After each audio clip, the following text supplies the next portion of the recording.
Добро пожаловать в мой канал. Un pont par-dessus la Manche.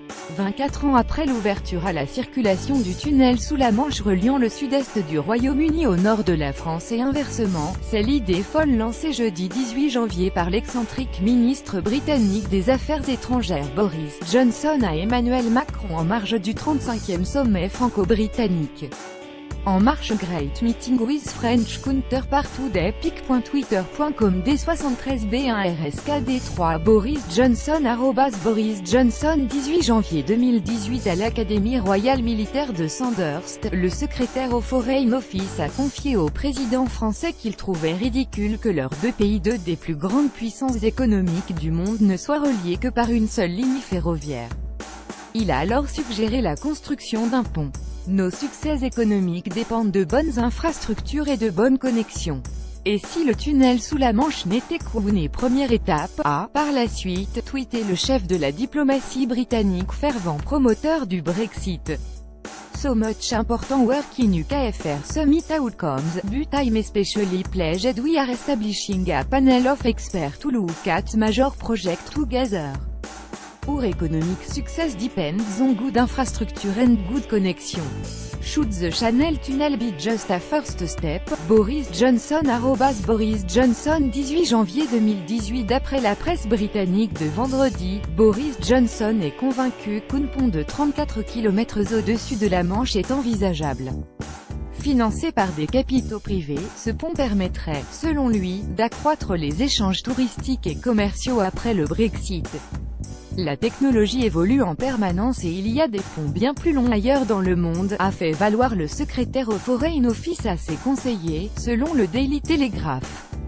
Un accueil frileux côté français. La réaction française à ce qui ne semble être, à ce stade, qu'une idée et non une proposition formelle de Boris Johnson a été polie.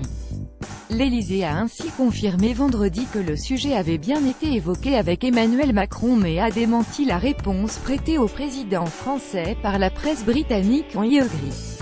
Let's do it. Je suis d'accord, faisons-le. Le président de la République lui a dit que le sujet des accès était important mais il n'a pas dit la phrase qui lui est attribuée par les médias anglais, affirme l'Élysée. La présidence de la République a parallèlement souligné que le tunnel sous la Manche n'était utilisé qu'à 55% de sa capacité, donc avant de faire un pont, utilisons le tunnel. Interrogé sur le sujet par Europe 1 vendredi matin, le ministre français de l'économie, Bruno Le Maire, a été tout aussi diplomate. Écoutez, pourquoi pas, toutes les idées, même celles qui sont parfois les plus farfelues, doivent être étudiées, a-t-il répondu. Avant d'ajouter essayons de rentabiliser le tunnel, essayons de faire le Lyon-Turin. Tout ça coûte cher. Avant d'envisager de nouvelles infrastructures, regardons comment ESTCE peut achever celles qui sont lancées. Once what could possibly go wrong? Boris Bridge pic.twitter.com QA7EIS 4 capitost @IamApitost 19 janvier 2018 La faisabilité en question. Au-delà de l'opportunité de construire un tel pont, se pose la question de la faisabilité du projet. Or, pour le site anglo-saxon d'actualité et économique Business Insider, les défis posés par un tel projet seraient considérables. La distance entre le Royaume-Uni et la France va de 34 km entre Douvres et Calais à 240 km entre Exmouth et Saint-Malo. Mais même à l'endroit le moins large, ce serait l'un des ponts les plus longs du monde, souligne le site. Un pont de 34 km? L'argument de Boris Johnson selon lequel il y a des ponts bien plus longs ailleurs dans le monde est vrai. Il existe actuellement dans le monde 4 ponts maritimes d'une distance supérieure. 2 d'entre eux se trouvent en Chine, le pont de Haïwan, le plus long du monde avec ses 41,5 km, et le pont de la baie de Hangzhou long de 35,7 km, tous deux d'une profondeur moyenne de 15 mètres. Les 2 autres se trouvent aux États-Unis, le pont du lac de Pontchartrain, long de 38,3 km sur 3 mètres de profondeur et celui du marais de Manchac, long de 36,6 km et profond de 3 mètres en moyenne. Le pont par-dessus la Manche serait donc tout de même le 5e plus long au monde, et surtout, et ce n'est pas le moindre défi, le plus profond avec 30 mètres en moyenne. Last but not least, la Manche est l'une des principaux couloirs maritimes du globe, presque 20% du trafic mondial.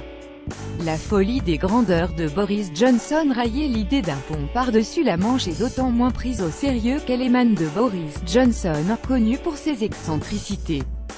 Deux projets pharaoniques portés et défendus par l'ancien maire de Londres ont d'ailleurs été désavoués par le nouveau édile Sadiq Khan du fait de leur coût. Ainsi, le projet de construction d'un pont-jardin sur la Tamise, qui devait relier la gare de Waterloo au quartier de West End, a été enterré en octobre 2017. Before we let the Boris Bridge happen, let's look at the last time Boris got involved with a bridge. https://4vn5ejq0s nial artanayak@tere 19 janvier 2018. 3 ans auparavant, c'est un projet de troisième aéroport londonien sur l'estuaire de la Tamise, surnommé Boris Island par les médias britanniques, qui avait été rejeté. Autant dire que les internautes britanniques s'en sont donnés à cœur joie pour railler le Boris Bridge, l'un des mots-clés les plus utilisés sur Twitter vendredi. Certains recommandant au ministre britannique des Affaires étrangères d'installer plutôt une tyrolienne pour traverser la Manche. How about one long zipline across the channel instead of Boris Bridge? pic.twitter.com UFO 3 Ous de Thomas Jones @Thomas9 19 janvier 2018. Première publication 19 012 018.